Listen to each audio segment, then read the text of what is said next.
Again, hello everyone, and welcome to the Nigerian Immigration and Cultural Center official launch. My name is Nia Black Amuze. I'm a media personality based in Houston, Texas. I have my own media company called Nia Black Studios, and I'm so proud to be a board member of this center, the Nigerian Immigration and Cultural Center. I'm also honored to be your moderator for today. Now, I just want to give a special shout out to everyone who's been supporting the movement, everyone who's donated, continuously donates, and everyone who's donating through Eventbrite as well. We see you, we thank you, we recognize you. Thank you so much for your support. Now, today we are making history, and I couldn't be happier to be part of this establishment and movement.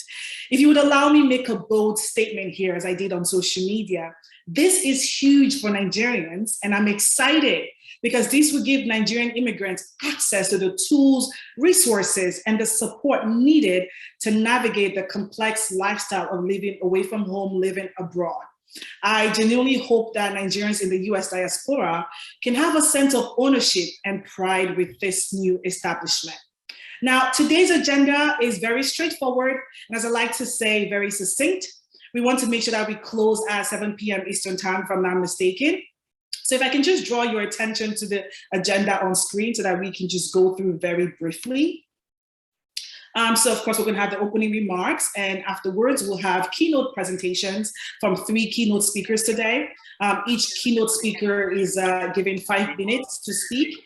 Again, please make sure your microphone is muted. Each one of you and then kind of coordinate.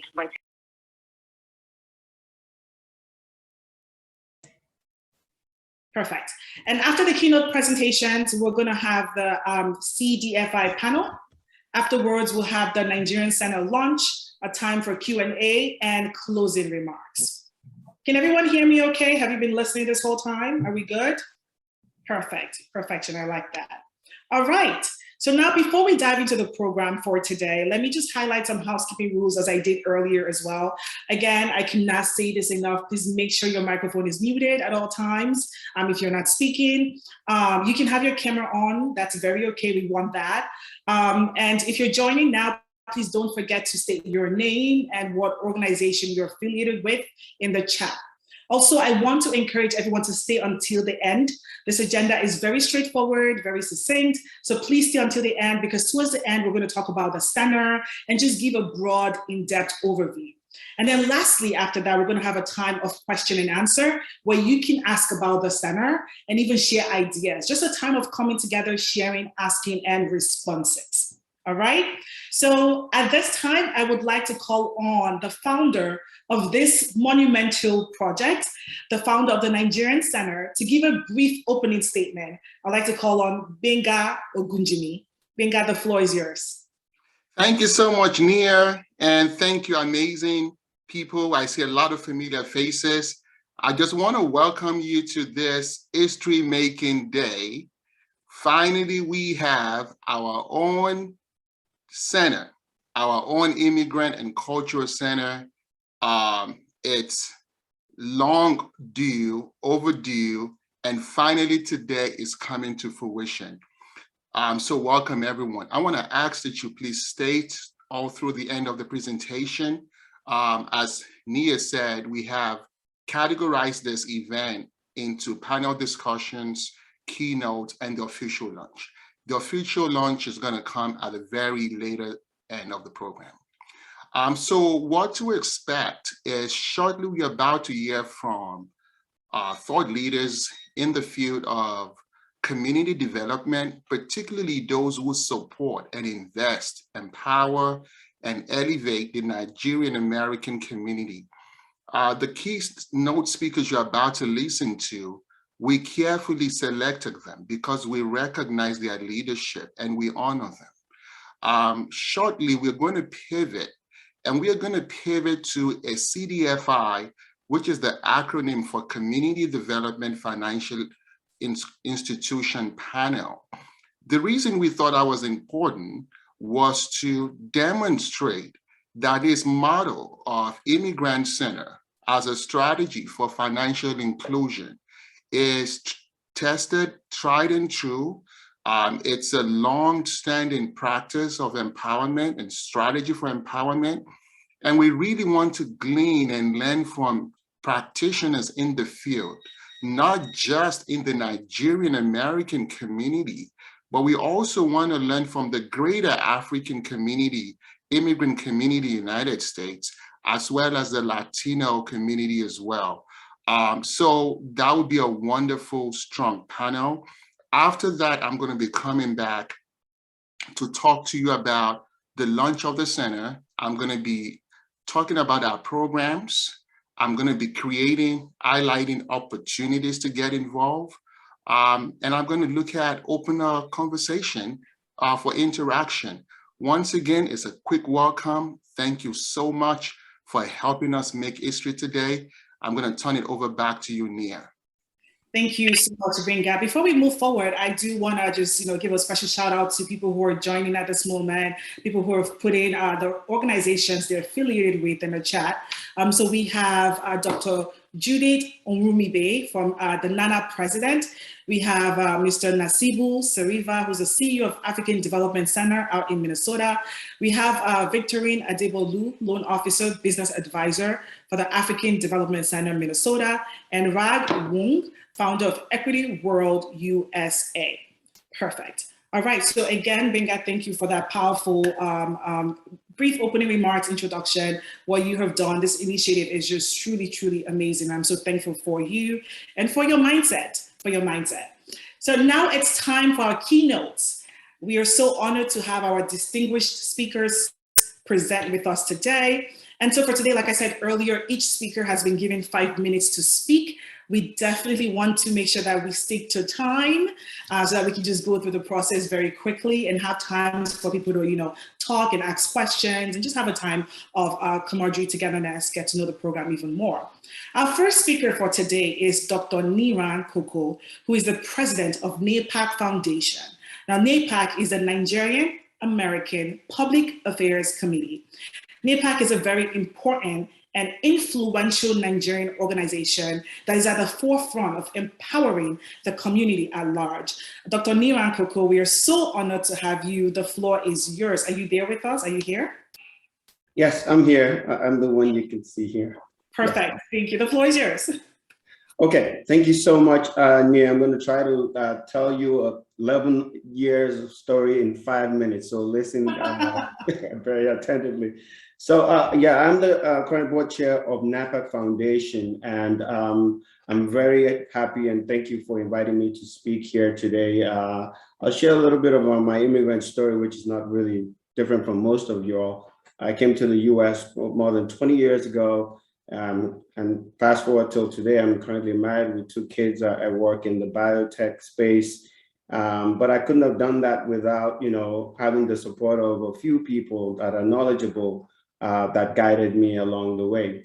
And that support comes with, knowing how to navigate the immigration rules and also knowing how to, look for a job, but most importantly, learning about finances. So I consider myself lucky to be here today to share. But, I'm hoping that at the end of this, people will start to look to organizations such as NAPAC and the Nigerian Center for those kind of opportunities without having to look, to personal friends and other ways of doing things.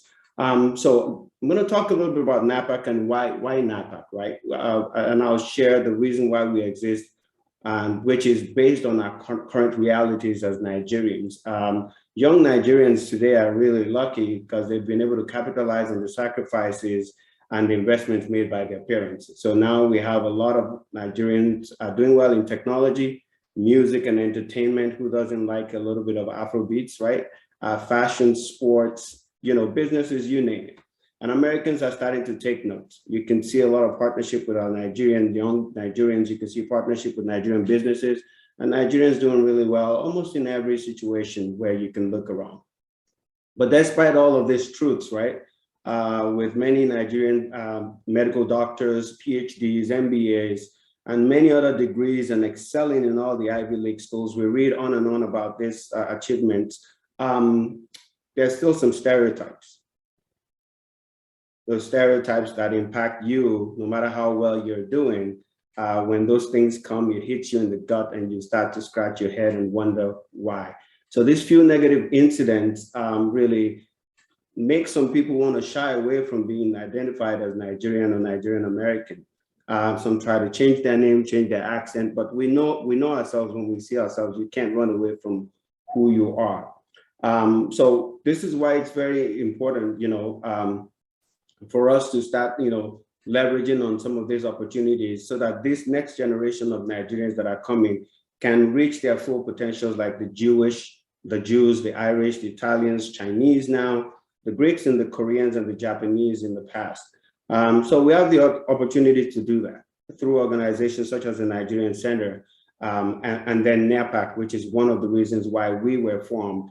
And the goal of NAPAC Foundation and NAPAC as an umbrella body is to be the center point for Nigerian American progress in the United States. And by center point, we mean kind of being that vehicle that helps, all things Nigeria achieve their goal through collaboration, partnership, regardless of whatever the organization is, whether you're AMPA or NANA or Nigerian Center or you're the Umugbo or the Cook Club, whatever.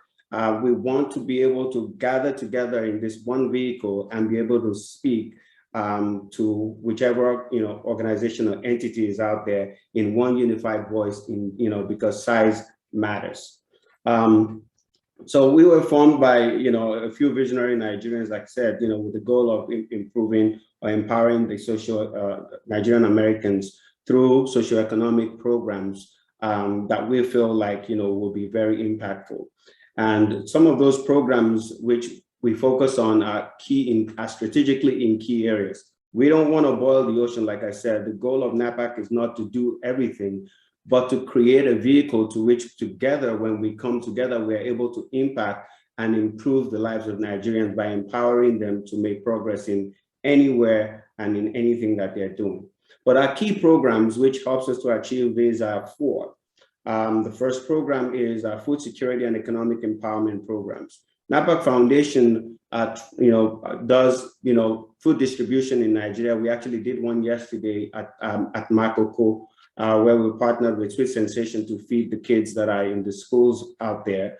We are also doing the same thing here through food banks and collaboration with houses of worship to provide dry foods and uncooked foods to people in the United States. We also have our education training and leadership development program.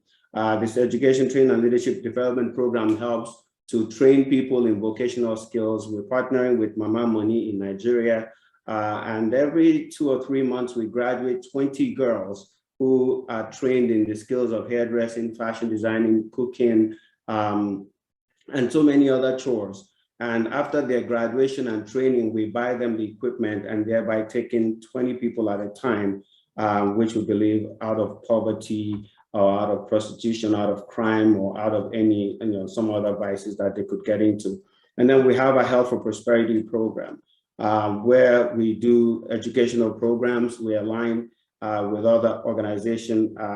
Dr. Pep Somi, I saw her here, who's leading our Medical Mondays. Those are some of the programs which we like to support. But we also in Nigeria are working to do a program which we call Adopt an ER. Most of us, when we get to Nigeria, are afraid of two things, right? Getting into an accident and not being able to get good health care to take care of you, and probably other things that, Dr. Neer, I apologize. So we're running out of time. If you want to just speed it up. Okay. If you don't mind, yeah. I will be rounding up. And our last program is our Social Responsibility and Justice program, which is the fourth program. So I do see some synergies here between NAPAC Foundation and the Nigerian Center, who also has 4 goals, right? They have immigration, small business, languages, and home ownership. And I see this aligning with at least 2 of our programs, our Social Responsibility and Justice program, which aligns with your immigration program, and our Education Training and Development, Training, Leadership and Development program, which aligns with your other 3 programs of small business, language, and home ownership. So I'm really excited for this. I think this is a long time coming. I think if we're not the last, probably one of the last countries in the world to have a center like this. So congratulations to you guys. And I'm really proud, super proud that we have, finally done this, and that you can count on our organization to be partnering and collaborating with you to help you be successful. Thank you everyone for this time. I appreciate you bringing me on. Back to you, Amuze. Thank you so much, Dr. Nia. Thanks for being understanding with the process. And thank you for the work NAPAC is doing. I know NAPAC very well, and I can echo everything you're saying. And yes, NAPAC is doing such great work in the community. So thank you. Thank you so much. All right, so next on our agenda, our next speaker is Ali Kaba, who is the Director of African Affairs at the DC Mayor's Office. Now, we're so thankful for the support the Mayor's Office has given this initiative. And we are also so thankful for having you here, Mr. Ali Kaba. The floor is yours. You can take it away. Again, just 5 minutes, 5 minutes. Mr. Ali? Great, thank you very much. Can you hear me? I can hear you perfect, thank you. Great, greetings everyone. So to Bengba Ojimini, founder of the Nigerian Center, distinguished guests, ladies and gentlemen, thank you for welcoming me. It is a great honor to be here today and address you all. The Mayor's Office on African Affairs, the only office on African affairs at the municipal level in the nation, is mandated by Mayor Mario Bowser to ensure that a full range of health, education, employment, and social services are available to African communities in the district to support their social integration, civic engagement, and economic development. One of the most unique aspects of Washington, D.C. is its rich mix of people, where there is so much diversity among different groups. Shared values of courtesy, respect, and integrity bring people together. If I may say, there is so much respect and admiration for the Nigerian American community in DC, which represent the second highest African immigrant group and shine as a beacon of strength, progress, and hope. Through the educational achievement and solid entrepreneurial drive, Nigerians in the district contribute significantly to our city's economic vitality and social diversity. As I explore the Nigerian Center's website, I had the pleasure to discover the testimony of the founder. In his message, he related his journey as an immigrant and how his adventure as a newcomer has given him a deep understanding of the needs, strengths, and challenges of the African community in DC, which led to the creation of this center. Indeed, the DC African immigrant population faces unique circumstances that cannot be overlooked, including economic opportunities, education, language access, housing, and health, exacerbated by the fact that over 40% of the district African population have limited English proficiency. It is one thing to have a job. It's another one to have,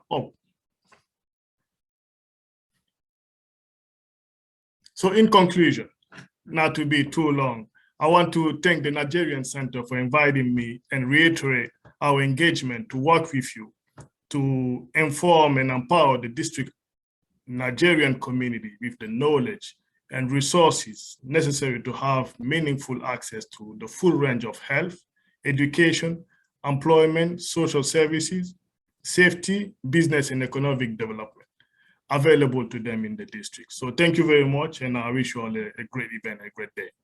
Thank you. Thank you so much. Thank you so much, Mr. Ali Kaba. And we're so thankful again, like I said, for the support of the Mayor's Office. It's just undeniable. So thank you so much.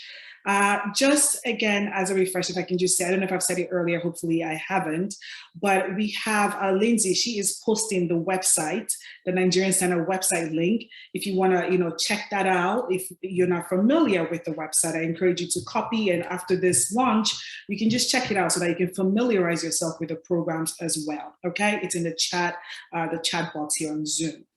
All right, so next, and lastly, we will hear from our very first Nigerian congressman in DC, Dr. Adeoye Wolewa.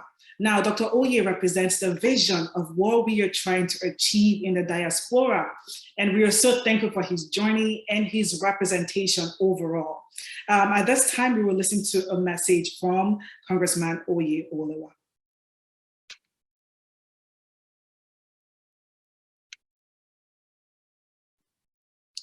So it's on mute.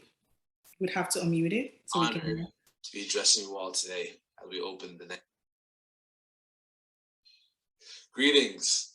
This is U.S. Representative of Washington, D.C., Dr. Oye Olewa. I'm excited and honored to be addressing you all today as we open the Nigerian Center. Talking about resources going to our community, how we're going to be able to excel and provide for each other. But before we do that, it's time to talk a little bit about my background. My name is Dr. Oye Olewa, and I'm the child of two Nigerian immigrants who preach two different things. Number one, provide for your community. Number two, excelling academically, professionally, and therefore. I was born and raised in Boston, Massachusetts, two wonderful parents with 5 children that excelled academically, professionally, and provided for the community. That experience led me to pharmacy school, where I graduated as the only Black male in a 150-person class, which really taught me the importance of representation, not being invisible, speaking for yourself and those that come after you. Soon afterwards, I moved to Washington, D.C., where I began my pharmacy practice, as well as starting to give it back in the community. First, I volunteered at elementary school to get kids interested in science. Then, ran a local race, became an ANC commissioner that provided for my community, and soon after, running for a U.S. representative, becoming the first Nigerian American elected to federal capacity. Why is this important? When I was running for office, I was thinking about the 700,000 Americans living in DC that lacked representation. But closer to the finish line, I realized it's not just DC residents. It's also Nigerian Americans. It's also millennials. It's all those who see themselves, who look into Congress and don't see themselves being represented. So I stepped up and took care of all of that. My story about my family, moving to the United States. My parents came seeking educational opportunities. They met here. They decided to stay here and raise children and offer them better opportunity. When I see the Nigerian Center, I think of all the other people that are going to come to America who may not speak English as well as they want to. Those who are Nigerian Americans born here that want deeper connections back home. When I think about my own story and what I have to gain from a place like the Nigerian Center, there's opportunities for me to give back, but also opportunities for me to gain as well. The ability to receive loans and business tips, the opportunities to learn different languages, learn about our culture, connect with those who have similar stories to me. My opportunity to give back. When it comes to how I can provide, or one example I can make, being in a position that I'm in, knowing that I can win an election with the first name being Nigerian and a last name being Nigerian, can really inspire other people to also make that jump. Oftentimes, Nigerian Americans can be cynical about politics, can be cynical about their opportunities in politics. And I believe with my examples all around this country, they can really step up and trailblaze for those behind them. As a Nigerian American, I bring my experiences, I bring my background to the lawmaking process. Our ability to send a resolution to Congress amending the NSARS resolution that Congress put out that originally omitted the impact of young people. The ability to recognize young people not only for today, but also for tomorrow. To tell those in America and Nigeria how we can elevate ourselves politically and create change. But why is the Nigerian Center so important? The Nigerian Center is critical to maintaining our culture, our identity, and our future. We're going to be talking about immigration. We're going to be talking about our language. We're going to be talking about business support. Nigerian Americans are excelling academically. We are excelling in music. We're excelling in athletics. But it's time for us to excel in other ways too. Politics, not just the arts, not just academia, but making sure we are supporting each other. Because if we don't have each other, who else would? Having the Nigerian Center in Washington, D.C. is so critical, given that there are 3 different cities that have embassies in America. Having a Nigerian Center in the same place as the embassy is very critical. There are folks coming from all around the country to come here for their visa, their passport, and it'd be important for them to also have a place that they can call a semblance of home. When I think of the Nigerian Center, I think of home. Why is public service and why is giving back and why is the Nigerian Center key to these issues? It is critical because that is going to be the hub of the next steps for our people. When I think about the Nigerian Center, I think it's an opportunity for young people, older folks, and everybody in between to come to the table and create solutions. We are at the epicenter. We are at the strongest in the capital of the greatest country to has ever lived and been assembled in the history of this world.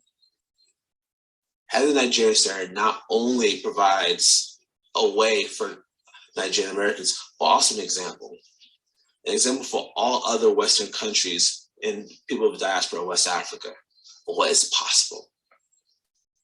The Nigerian Center isn't going to just be serving those from that diaspora, but also going to be serving others as well because of the example and the kind of work that we're going to be doing together. I'm excited about the Nigerian Center, and I'm pledging support for not only myself, but also my office, and make sure that we succeed in every way possible with the Nigerian Center. I'm excited about opportunities together, and I hope you are too. Again, this is Dr. Oyewolawa, U.S. Representative of Washington, D.C., the representative of the nation's capital of the United States. And I'm excited to talk to you. I'm excited to be here. And I'm excited for our road ahead. Thank you. Wow, wow, wow. We're so thankful to Dr. Oye for that powerful speech today. And one thing that really stood out to me from what he said was, he said, truly, when we think of the Nigerian Center, we think of home. There's just no better way to express it. We think of home. I remember when Dr. Oye was elected, and it felt like everyone in the Nigerian diaspora had won something so huge and so powerful. So he truly is an inspiration, and his support is something that we're so proud of and so thankful for. At this time, we will transition into the CDFI panel conversation. Now, this panel conversation will focus on immigrant centers as conduit for financial inclusion. I would like to invite again the founder of the Nigerian Center, Benga Ogunjimi, to moderate this panel conversation. Awesome, awesome, awesome. Thank you, Nia. You're doing a fantastic job. And I want to thank also the keynote speakers for telling your story, for giving us more push and inspiration for all that it is possible. Every one of you so much. Thank you so much. So the reason why this panel is important is when we talk about immigrants coming to America, and particularly realizing the American dream, it all comes down to financial inclusion. And we know that CDFI plays a very critical and crucial role to bridging that gap of access, particularly communities that may be marginalized and they may be previously disadvantaged. They help to provide that level of equilibrium when it comes to financial opportunities. And particularly the CDFIs have a very keen focus to immigrant groups. Because of that, we have reached out to the thought leaders when it comes to CDFI and financial inclusion in immigrant communities First is the African Development Center of Minnesota. We thank you for your leadership and showing us what is possible as an immigrant center, that we can have our own financial institution and we can underwrite our own projects and fund our dreams and fund our American journey. And I also want to highlight the contribution and the leadership of the Latino Economic Development Center, just changing the narrative when it comes to Latino and immigration. A lot of people in the DMV area, in Puerto Rico, and several parts of the country are able to hone their first home because of organizations like CDFI. When it comes to the PPP loan, and when several communities were disadvantaged in accessing capital, particularly those who come from the immigrant centers, we see the work of LEDC stepping up to providing that access. So gentlemen, if you can unmute yourself and turn on your mic, thank you so much, Mr. Nasibo and Brian. Let's get this conversation started. Okay. Thank you. Okay, great. I see you, Dan. Please go ahead. Hello, everyone. Benga, thank you for the invitation. I'm happy to be here and share information and some light on what is LEDC doing in the DMV area and in Puerto Rico. So why don't I start with you? Why don't you start by telling us your own immigrant story or that of your parent? And could there be any role an organization like CDFI, the Nigerian Center, could have played in accelerating that American journey? Yeah, so I was born and raised, unfortunately, still living in Puerto Rico. So I don't have an immigration story per se. But yes, at one point after Hurricane Maria, which destroyed the island, it crossed my wife's and my mind to move into the continental US. So because things were pretty rough here on the island.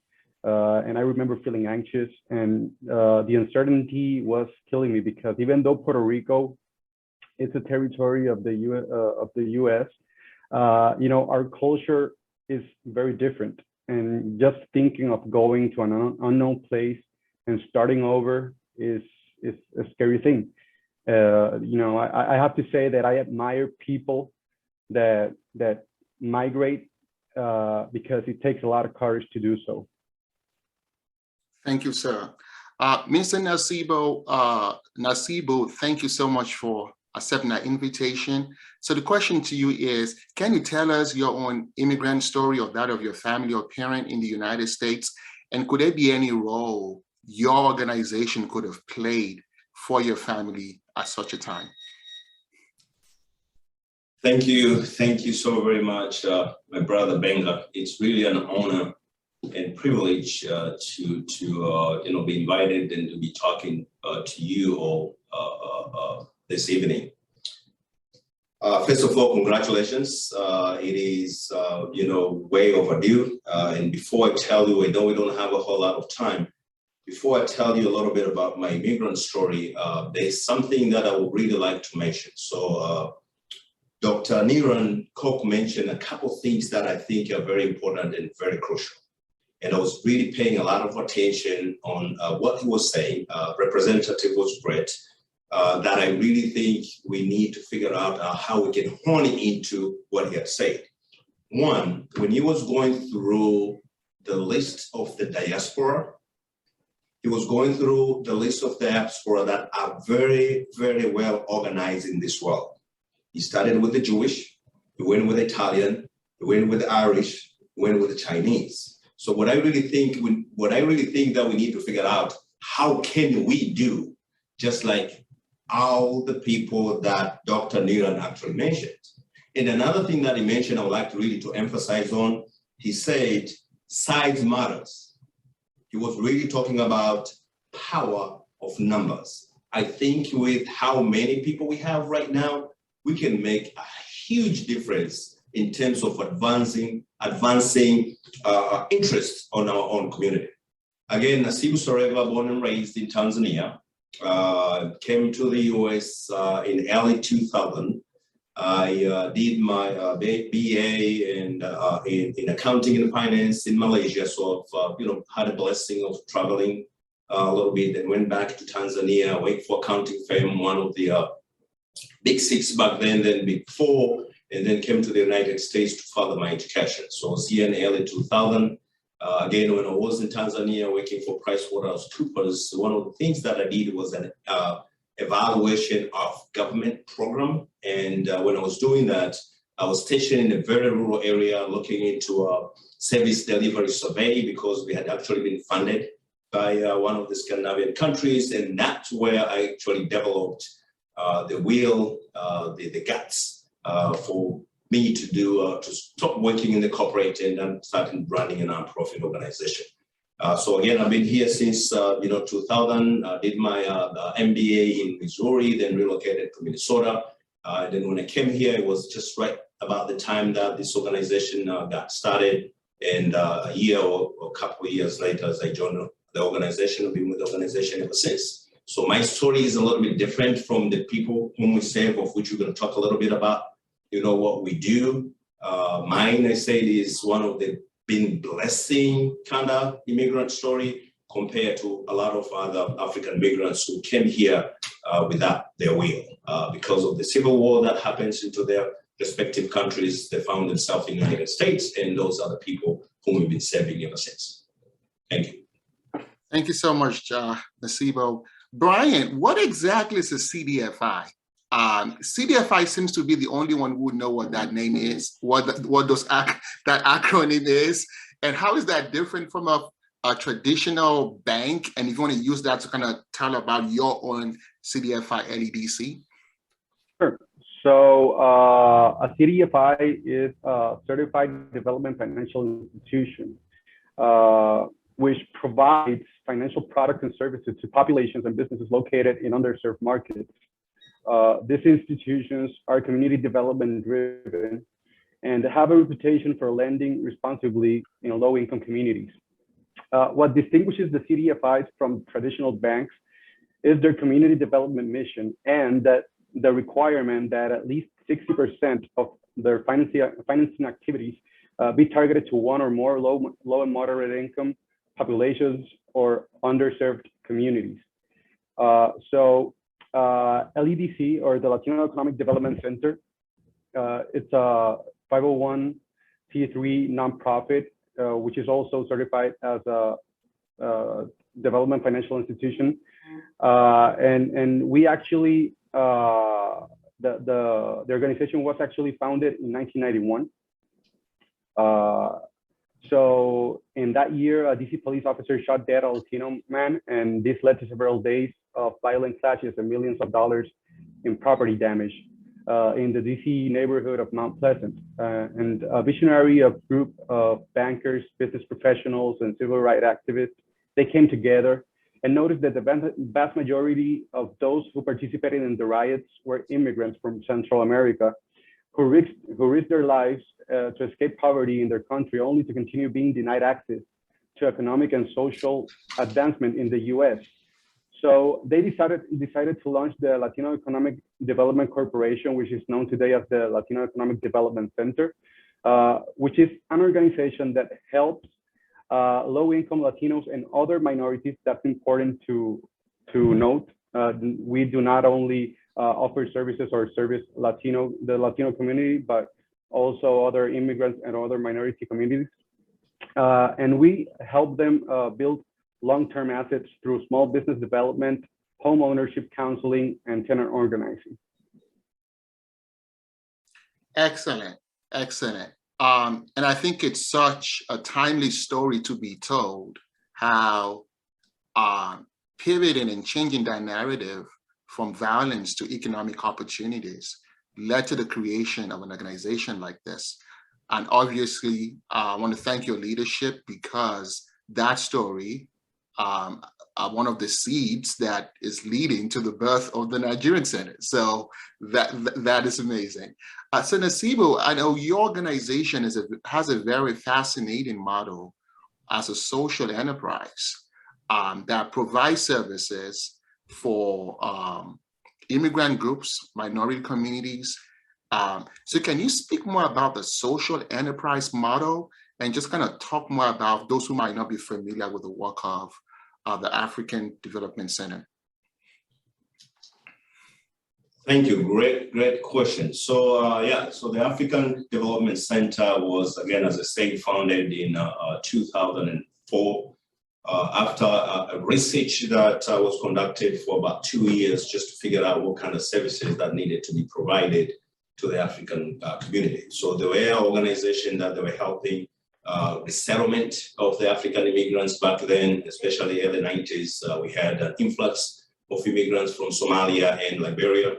So what we decided to do was to figure out what can we actually help them, because after they've been resettled, one of the weaknesses of our system here in the US is once you've been resettled, then there's no one else who will show you what you need to do next. So for us, we're trying to figure out, what should we do? So we figured out that, and we have been laser focused ever since, that once these people have been resettled, what they're looking for is opportunities. They're looking on how they can actually help their families. And now we all know that through entrepreneurship, immigrants have done really well in this country and in the Western country in general. There is, it has been proven.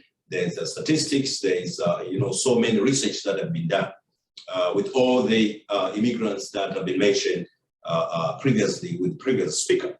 Now, we all know that in this country, immigrants tend to be hired last and then get fired last. And we all know that through entrepreneurship, when immigrants start businesses, they tend to hire people who look like them, people who actually may share the same experiences. So with that, we decided to start an organization that will empower this community economically, financially. So again, we're up and running in 2004.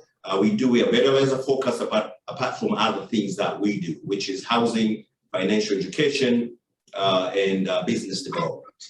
So we were the first actually African-led, African-started organization in the country with lending capacity. I mean, we're not going to have a lot of time to talk about that lending capacity. So we started housing and financial education in 2004, and then we started lending in 2006. So our lending started really very, very small, anything between, $1,000 to $5,000. Then we went from $5,000 to $25,000, then to $50,000, then to $75,000. As I'm speaking to you right now, we are an SBA microloan lender, which we do up to $50,000 working capital. We became SBA community advantage lender that allows us to do 7-year guarantee up to $250,000. And then have created a few other programs that ADC can do, real estate program, because again, we talk about transferable wealth, generational wealth. So as I'm talking to you right now, in the last 2 years or so, we've been doing a lot of real estate,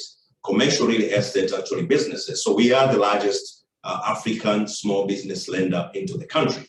Now, to answer your question directly, when we talk about social venture, social enterprise, that has been a huge discussion, especially in the last 5, 6, 7 years.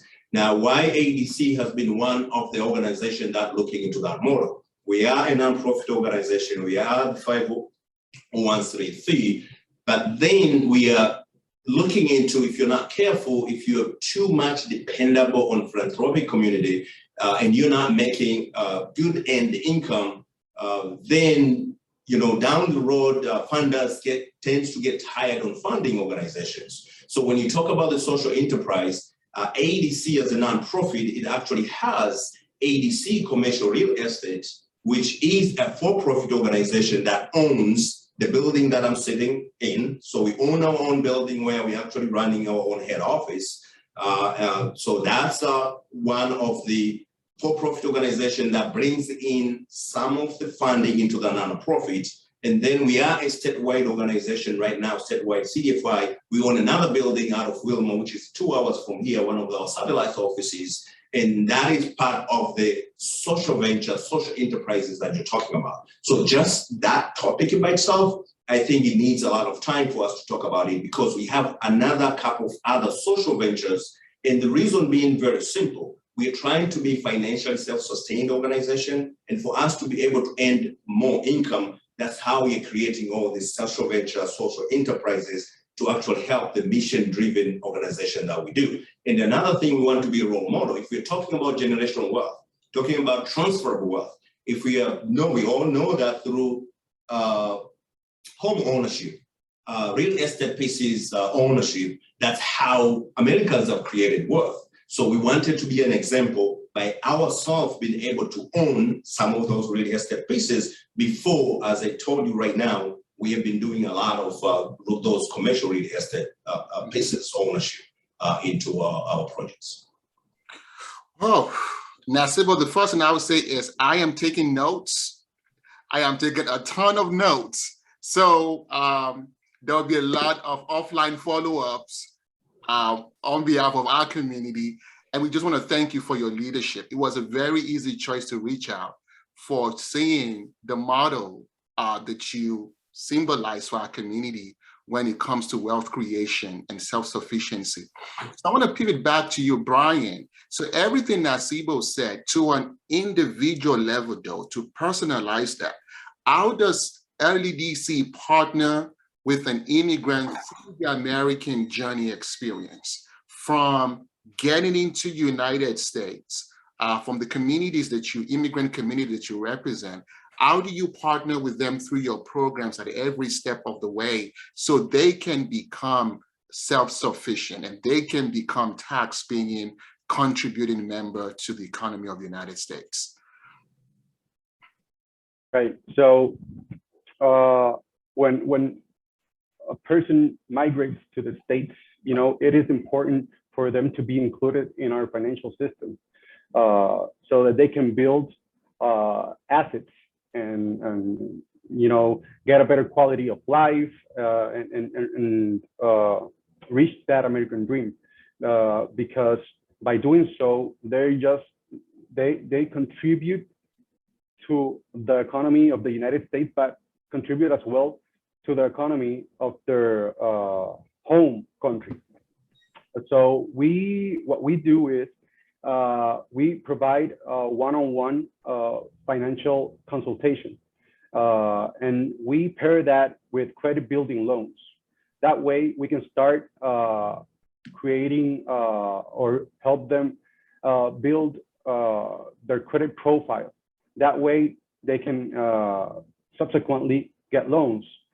These loans help them purchase homes. We also have housing programs which help in the purchase of their first homes. And also by having a credit profile, they are able to apply for business loans if they are looking to become business owners. So that's how we walk with our clients through the journey of integrating and making them part of the U.S. economy. We start them by giving them credit building loans, starting that credit profile, getting them in the system, and then from there, helping them get their homes and also their businesses. And thank you so much. So Nasibo, to continue on the trend of credit, so what are the typical financial belief system, I call it a financial paradigm, that you've seen in your communities immigrants come to America with? Because wealth building, it's first and foremost psychological.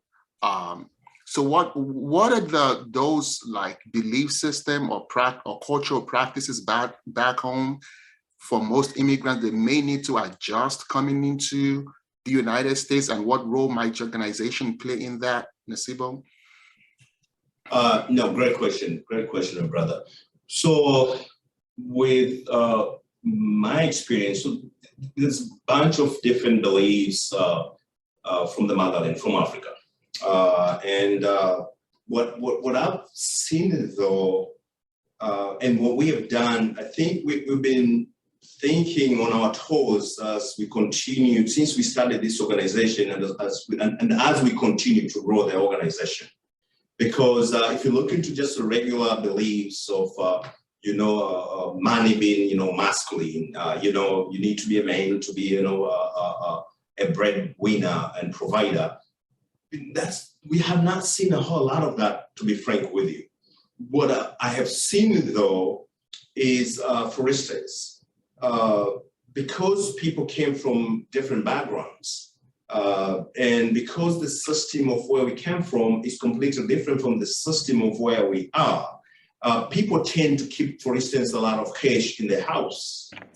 So when we did, for instance, our very first few loans, and we're asking people, can you contribute a little bit?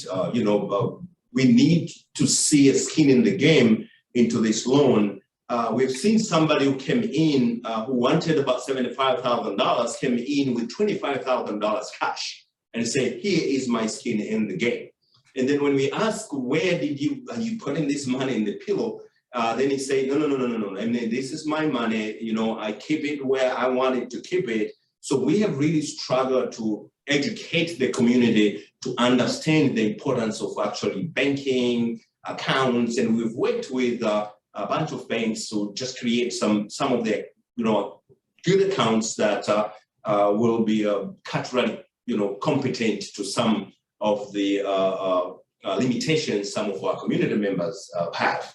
Another thing that I would like to mention as well, for instance, we all know the way we have extended families back home in Africa.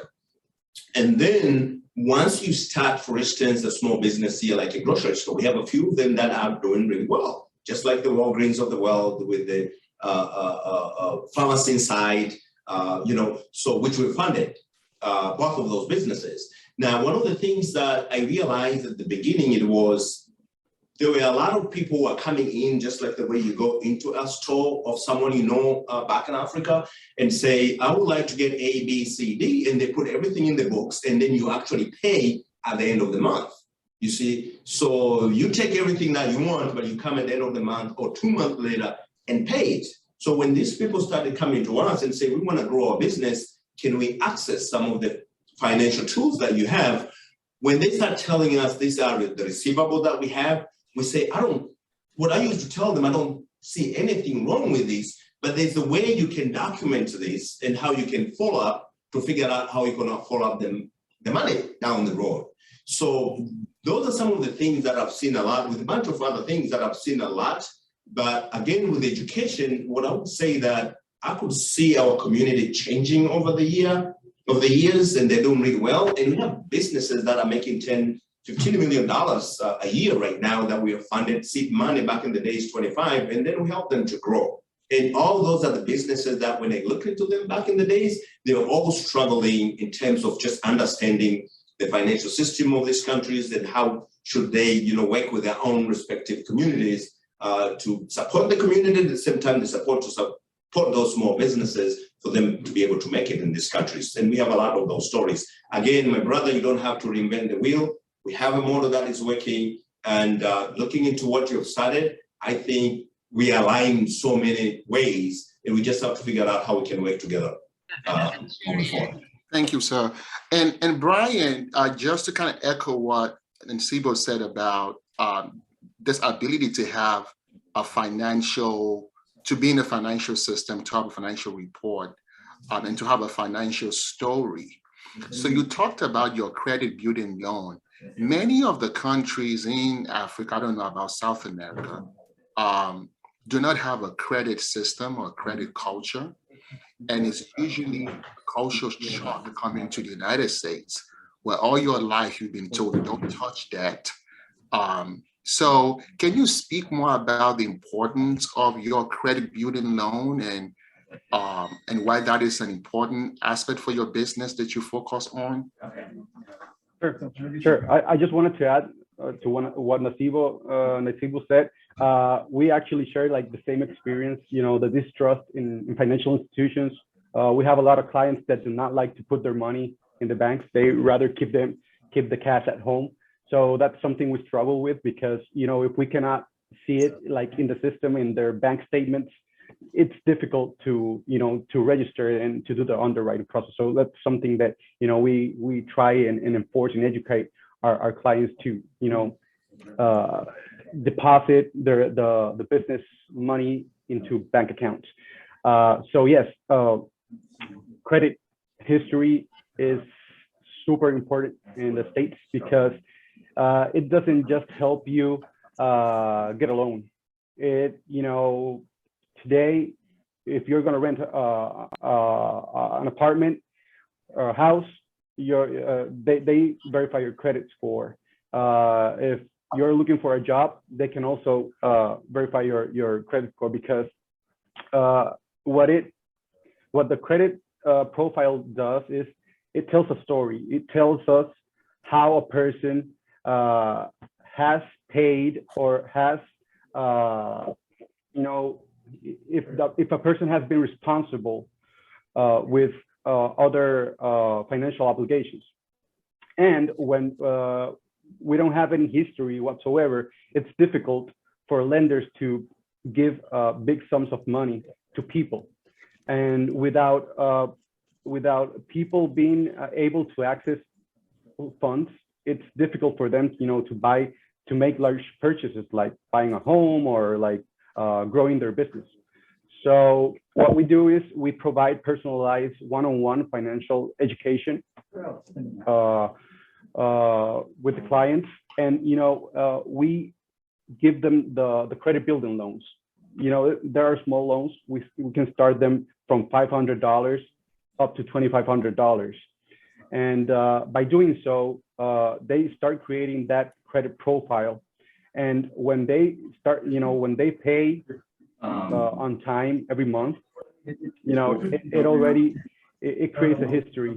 So then we start them. Sorry, Brian, I'm sorry to interject. Can someone please mute their mic? It's really interfering. That would be fantastic.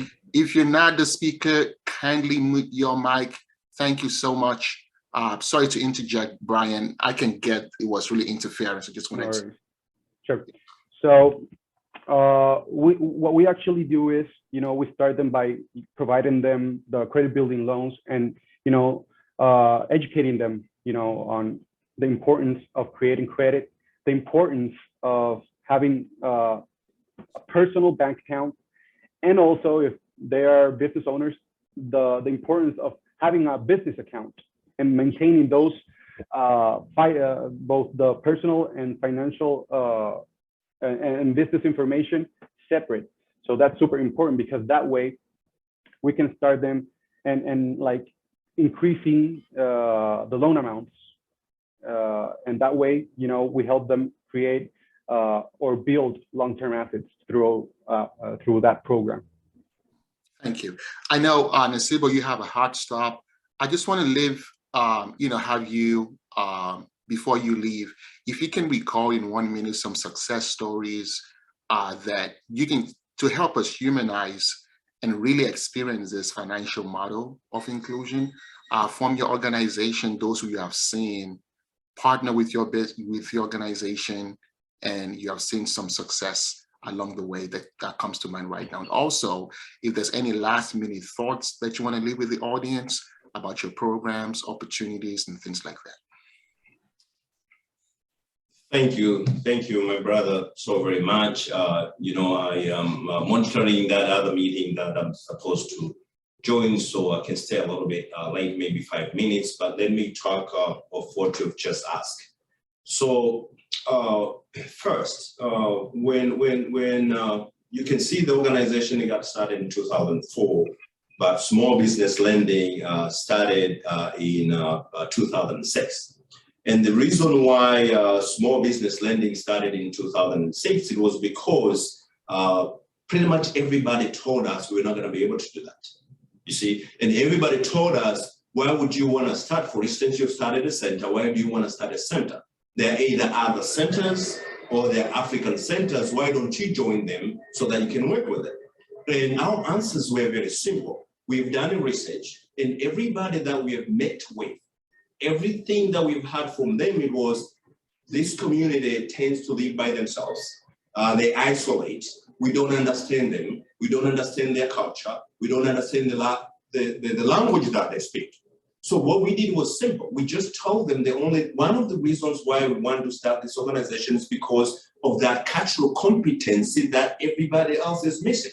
When somebody comes from Africa to talk to you about, I want to start a business, I want to understand my credit. You see, we have that a tendency of looking into somebody and feels like, no, I don't trust this person.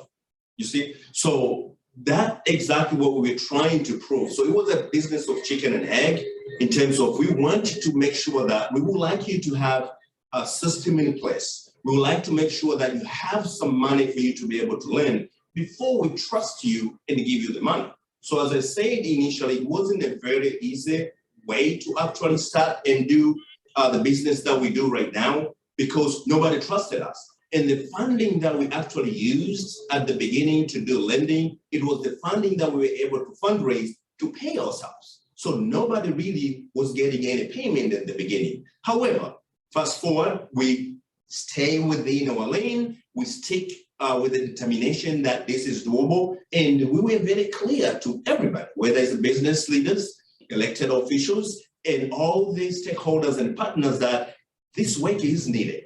And we would like to run the show, but we're going to work with a lot of other people.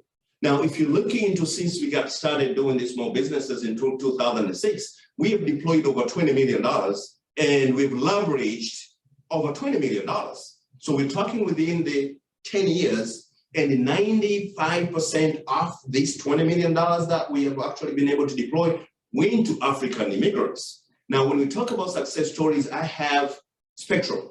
So I have people who could not be funded with anyone whatsoever, who came to us, started working with them, improving their credit or building their credit, and then we're able to give them money. And remember, there's this tendency, the fact that I signed those checks, everybody was asking us, who is actually funding us?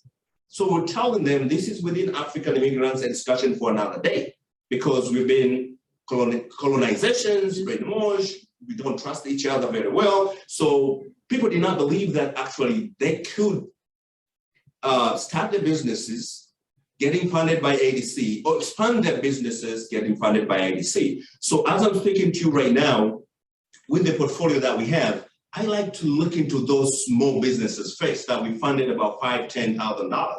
But we have people who are actually going all over the world, bringing staff here in the country that are actually making $250,000, $500,000 a year, but they started pretty much with nothing. We have people who are on SSI, Social Security, that we take them out from those Social Security. Now they're actually making tons of money.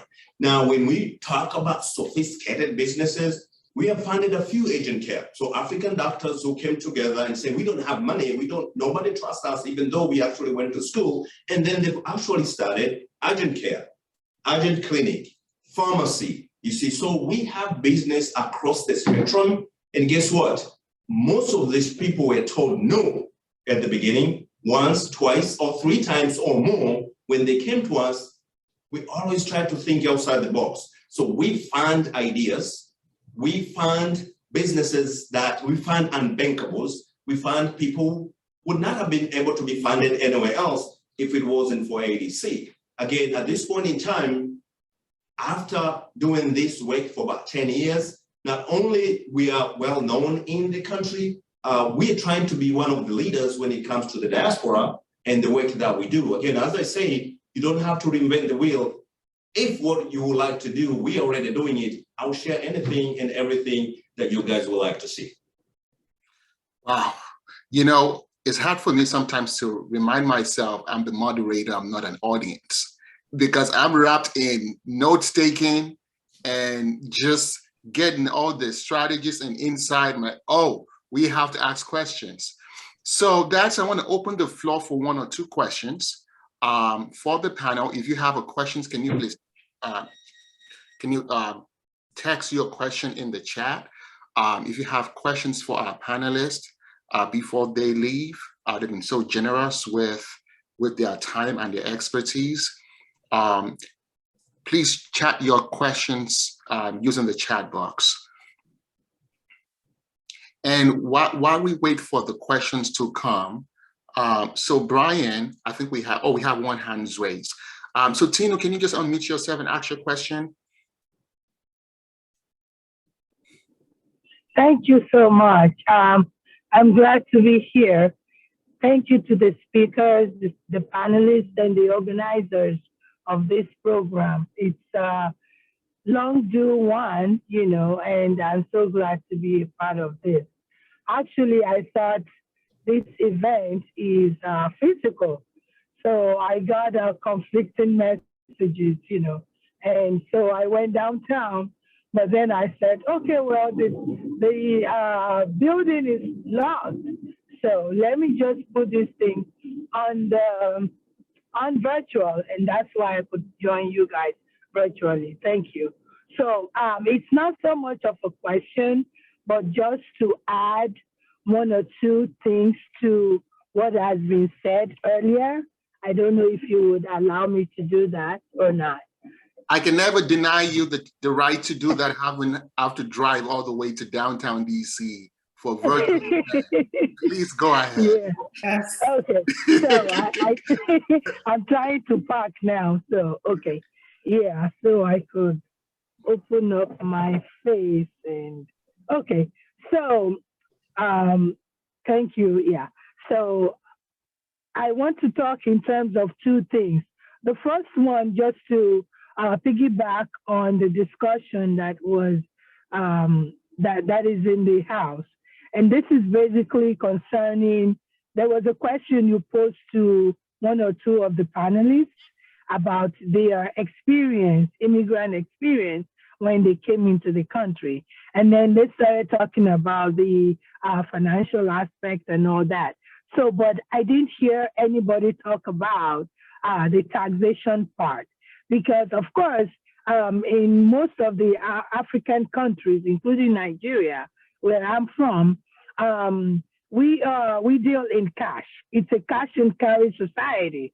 Up until maybe in the last 5 years or 10 years that they've moved away from all cash and carry issues, but some people now do, of course, credit card and ATM kind of transactions. So now you're coming into the country and you went out to get a job, you're lucky, and then you got a job, you were promised, let's say $200 is what you think will be coming in for you at the end of the week. And lo and behold, your check was given to you and you see all these deductions, you know, and you're like, oh my gosh, I thought I earned 200, but I'm being given 120 or 105. So how did that happen? So if this center will be a very well worth one to actually explain or help people to understand what it is, taxation, when you have to file in this system and stuff like that. Now, on the other hand, my own immigration experience is really not only about the financial piece, because I came into the country to meet a spouse who's already established and all that. And I had to start. So sorry, I know I said I would not, but I'm so sorry.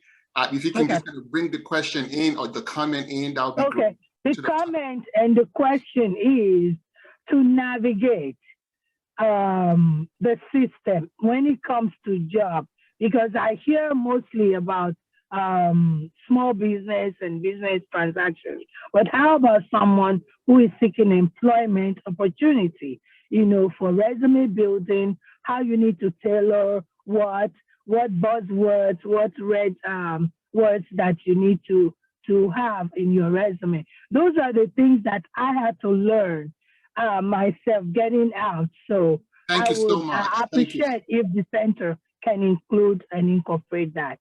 Thank you. Thank you so much. In the interest of time, I want to thank our panelists, Nasibo and Brian from LEDC and African Development Center of Minnesota, for your generosity of insight. Thank you for your leadership, and thank you, your model, your formula of success. I think you should add Nigerian Center to your success story, because you are the inspiration for this to happen. Thank you so much for your time. Mr. Brian, is there 1 minute final thought you want to leave the audience with? Yes, no, I'm just really happy to have been invited to this special event. I believe that the more the merrier, you know, the more resources we can deploy, the better for the people. Most of the times, some of the barriers that I believe immigrants confront is just not knowing where to go, you know, where to find help. So yes, I'm proud and honored to be here today, and my best wishes to the Nigerian Center, and LEDC will always be there to partner up and offer our support. Thank you so much. Thank you once again, Nasibo. Thank you, Brian, for your insight and for the great work that you do. So this is the moment we've been waiting for. Today, 27th of April, 2022, at 6:41 p.m. Eastern Time, we announced the launch, the virtual launch of the Nigerian Center. Congratulations for making history with us and being one of those people we can say 20 years from now, I was there virtually. Someone like Tinu might be even able to say, I even drove to downtown, but still virtual, the virtual launch of the Nigerian Center. So this is so exciting. So glad. I want to begin or continue with this often said quote that the best time to plant a tree was 20 years ago, but the second best time is now. For several decades, organizations like LEDC, like ADC of Minnesota, like the Jewish Immigrant Centers, the Chinese Immigrant Centers, the Irish Immigrant Cultural Centers, they have given us a model, a formula for success for really accomplishing the American dream. Our research even shows some centers in the Jewish community stretches back over a century.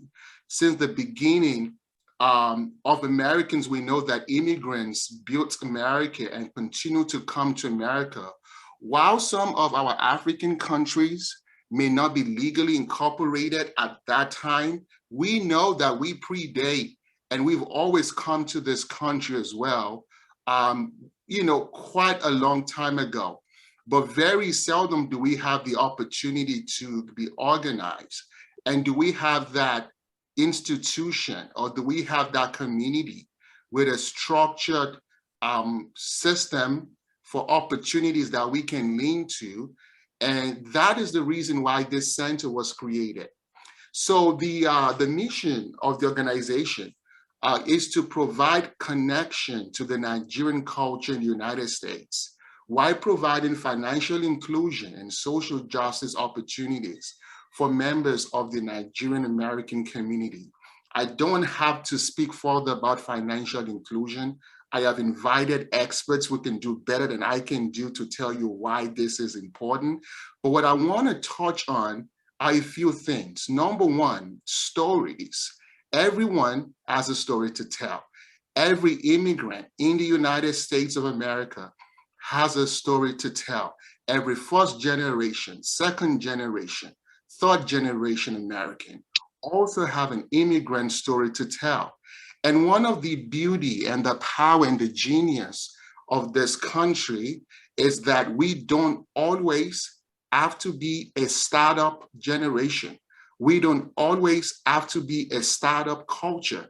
We don't have to reinvent the wheel. And we have the responsibility to making sure that no matter how challenging our immigrant story is, the next generation should have a better, smoother story to tell. And that is the idea behind the center. Some may argue and say, why do we even need a Nigerian center? Why do we even need a Nigerian immigrant and cultural center? And they may have some merit. Why? Because the Nigerian American is naturally entrepreneurial, is resilient. We just come and we figure out the system, and that is it. I don't know if our culture parallels the American culture, but there's something about when the Nigerian American comes, he just find a way to thrive. And over the decades, we've seen us begin to make significant contribution to the American identity, brand identity. We see us expand the frontiers of possibilities and opportunities in several industries. We see our congressmen, a very shining success story, but we see the same in academia. We see the same in health. We see the same in entertainment. We see the same in the world of business. We see the same in sport. So one may say, why is it that should we have a Nigerian center when we found a way to walk and thrive in the system? Now, a second person might argue even further. That is the reason why we actually need this center. The idea that we can bring together a collective insight. There is a Nigerian proverb that says a broom, it's unbreakable, right? The idea that we can now crowdsource, we can pull together our collective genius and insight, and we can institute that in a structured program, a formula for success, that anyone coming to the country should not have to wait for years before they have a driver's ID card, should not have to be invincible. So while we may celebrate and talk about the success stories, as Dr. Coco said, often rarely do we put a spotlight of those who are in the shadows, those who are invincible. This center is created for people like that. So I also want to speak to the cultural aspect of things. I recently became a dad, and like every parent, I go to bed thinking and dreaming and thinking about the cultural identity of raising this Nigerian boy in the United States. And I wrestle to accept that it's not going to be Nigerian, it's going to be Nigerian American. And my own experiences might not necessarily apply. And I have that. But the beauty of that is when we look at the generations that come from this country, that yearns to connect to their cultural heritage, that yearns to connect to their communities. One of the research we found out in all those other immigrant centers of culture, be it the Jewish or the Chinese, there is a strong emphasis on culture. There is a strong emphasis on language. We know about the cultural immersion trip programs. And this is why we thought it is very, very important and critical that we have a center that can connect the Nigerian American first, second, third generation to their Nigerian ancestry, to their Nigerian heritage. We also know that, especially with the Afrobeat generation, the allies of the Nigerian culture continue to grow every single day. And they're yearning for a connection to the culture. They want to eat our fufu, and they want to do our jollof rice. They want to spray money like we do. They want to, they really want to connect with the culture, and they are asking for opportunities to do so. This center is created as a response to that as well. So that said, I want to speak about the programs of the center. Immigration, we found it's a very core of one of the pain points every immigrant community face, particularly our own Nigerian immigrant community. So we're looking at naturalization support services to provide immigration support. At this point, I want to make a distinction. Oftentimes people call us the Nigerian Immigration Centers. USCIS is the people that do immigration. We do immigrant support. So there's a huge distinction. We are an immigrant center, not immigration center. So we're going to provide legal services, and now the doors are open we are now able to provide free legal counsel and advice and consultation once it's immigration related nationwide, not just in Washington, D.C. We've been able to form partnership with several organizations, and our doors are open. We understand that a lot of these issues may not necessarily rise to the level of legal representation. People just have a few questions to ask. Go to our immigration page on our website, submit an inquiry. We are able to serve and provide immigration support services. There are also some auxiliary services that are connected to immigration. People might need help in getting medical insurance. People might need help in getting driver's license. People might need help in getting work authorization. And how do you participate, like the director Ali Kaba was saying, how do you even get to create the American dream or even work in a dream job or a dream business without the authorization to do so? So we are able to connect folks with the resources to do so. So this is an announcement to institutions. There may be faith-based institutions, churches, mosques, place of worship, professional associations, to please reach out. We really, really want to start solving this problem once and for all. I want to speak about the Small Business Support Program with 3 C's: capital, credit, and coaching. In the CDFI panel, we talked about the importance of credit, in that many of our many folks oftentimes come into the United States with the concept of credit very foreign to them. And people may even have as a financial principle not to interact with debt. And it takes a while to understand the system. And people may even go ahead and brag that they do not have a credit card. They do not have any credit in their name. So we want, if you can please mute, that would be great. So we want to start with providing credit access to folks. And this is why this is very important. Oftentimes when you just come into the country and you go to the typical bank, you would need at least a year to establish credit. Oftentimes you will start with a secured credit card, but with our program, from the very first day an immigrant arrives, with some of the partners that you just listened to, we are able to establish a credit building program for them the very first day when they arrive. If they do not have the documentation to do so, we are able to provide that for them as well. Someone mentioned about career programs. Also, these services are also connected to career opportunities. A lot of folks, entrepreneurship is not just a desire, it is a survival strategy in a foreign country.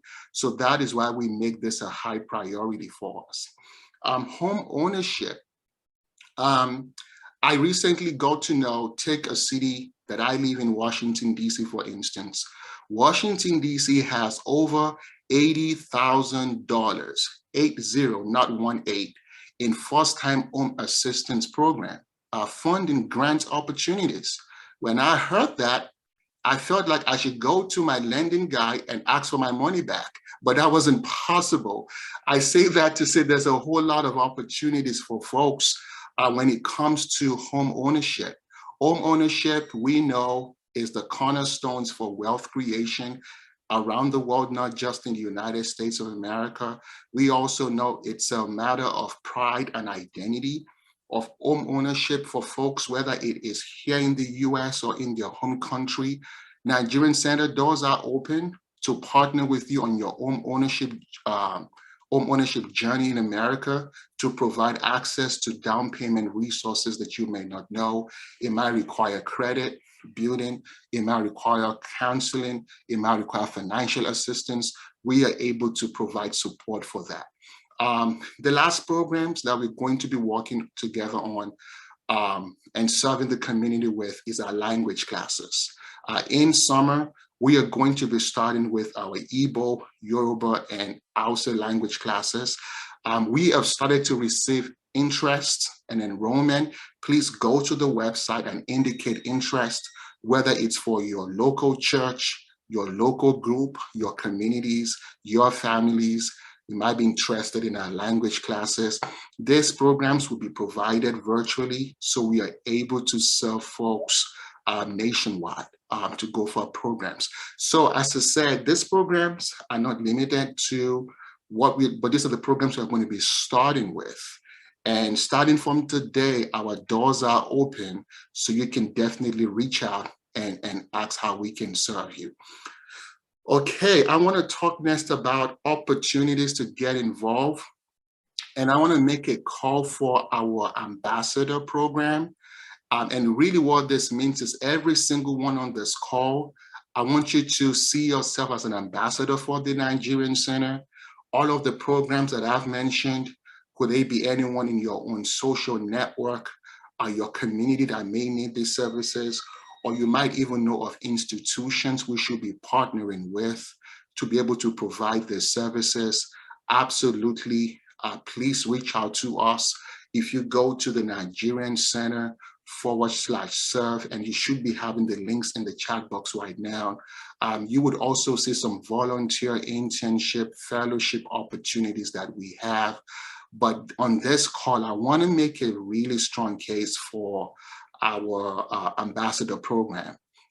One of the ways in which we intend to carry out our services is to directly partner with faith-based institutions, professional associations, trade associations, and think about it like a social outsourcing.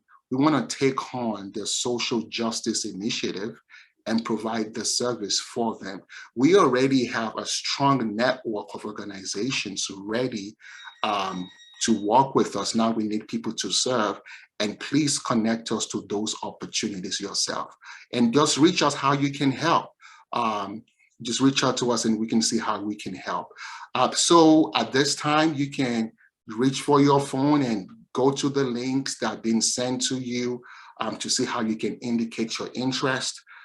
The second thing I want to talk about in terms of opportunities to get involved is our social media. We are going to start with a talk series called NC Talks. That is our own response to the TED Talks. It's going to be called NC Talks. And we are going to be having a series of conversation around financial inclusion, around community development, access to opportunities, career opportunities, business opportunities, cultural opportunities. So we want you to follow us at thenigeriancenter.org. If anyone is able to like any of the pages, just go and put the number and say, just put some response in the chat box. So please go to your mobile phone. You definitely have permission to do so, and like us on Twitter, like us on Facebook, like us on Instagram. Let's activate our communities right now. Please, if you have been able to do so, can you chat in the box and say, I am now following you, and mention the platform that you're following us on. I'm going to wait a few seconds for us to do so. Once again, the link is at thenigeriancenter.org. The link should be provided to you in the link right now. If not, just go to the social media pages and like the pages. Okay, great. Someone already is following us on Facebook and Instagram. Do we have anyone else following us in any of the other platforms?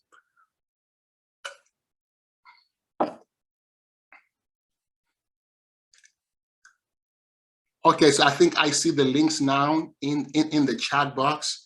Okay, I have a Facebook, I have an Instagram, great. Do we have a Twitter? Do we have another Facebook? I want this community to be activated immediately. Please do not stop at doing so. Let folks know that they can now follow us. And we are going to be populating those content very, very, very, very soon. Okay, thank you so much for following us already.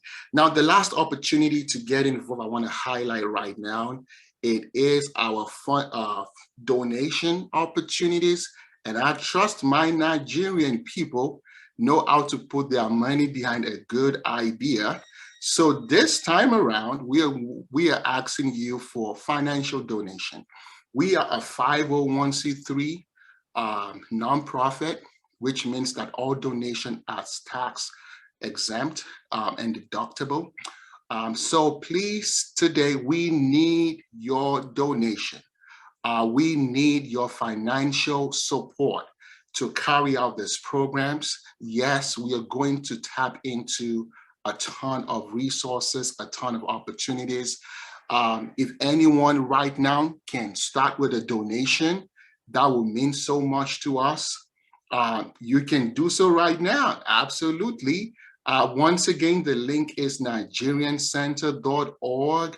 If there's one person we can make a donation right now, please let us know you've donated to our programs. Also, I want to ask that if you can consider to be a monthly donor at an amount of your choice, whatever that amount is for the rest of the year, so you can be a partner with us through our programs. So the way to do so is go to the website. Once again, can you please provide the links in the chat box? Once again, nigeriancenter.org/donate. If I can get one person who have made a donation, that would be fantastic. So if you want to be a monthly recurring donor for a couple of months or for the rest of the year, once you go to the donate page and you click on donate, it's going to take you to PayPal. And before you check out, there's an option there you can click on to say to be a monthly donor, to be able to support our programs. You are also able to indicate which of our programs specifically you want to donate to. You can choose from the options on the page. So I know folks are reaching for credit cards and reaching for how to make a donation. If anyone already could have made a donation, we would really highly appreciate it. Once again, we are a 501c3, the donation are tax deductible, and we really, really want to partner with you financially. I'm still waiting to get the $ for donation. Please come back to the chat and chat that you have been able to make a donation. Or if anyone intend to work with us and support us financially, can you chat in the mailbox that you are going, in the chat box that you're going to do so?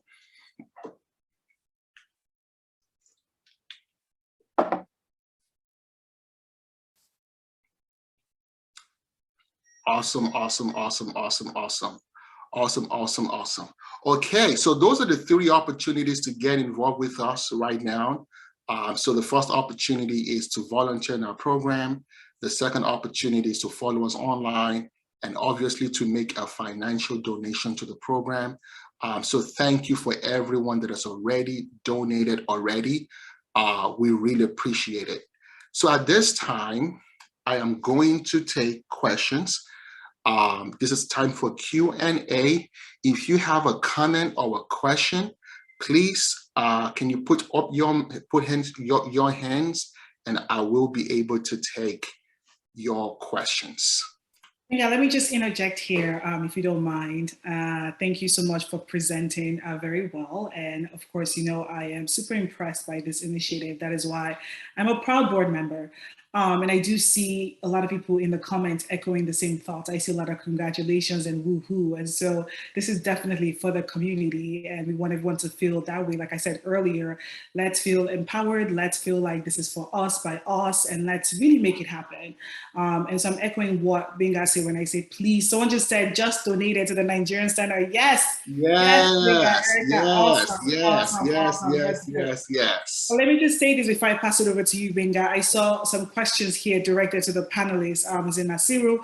You can really connect to them offline. I know that Brian and Nasiru posted, I hope I'm pronouncing the first name correctly, they posted their links and website. Please tap into that, connect with them. They're also very active on Facebook. I know Nasiru, we're friends on Facebook, so you can definitely add them on Facebook if you want that direct contact, or LinkedIn as well. But again, thank you everyone for joining. Thank you for the donations. This is exciting. And yes, over to you, Benga. Yeah, so pretty much just want to say thank you to everyone. And I know that It was an uphill task to get in this room. I've gotten a whole lot of messages. I'm trying to get in. What platform is this? So I want you to consider yourself as VIPs into the launch of the Nigerian Center. There's a lot of people trying to get in this virtual space, but they're not able to do so. The recording of this will be provided to everyone who was not able to join from the beginning, so we'll be able to do a recap. So let's stay connected. Nigerian Center is the website. I want to thank all the speakers and our panelists and our keynote speakers and our partners and our board members and our volunteers and our donors for helping us come this far and making this launch event a success. Thank you very much, and let's stay connected. Bye for now. Bye, everyone. Thank you so much. Thank you.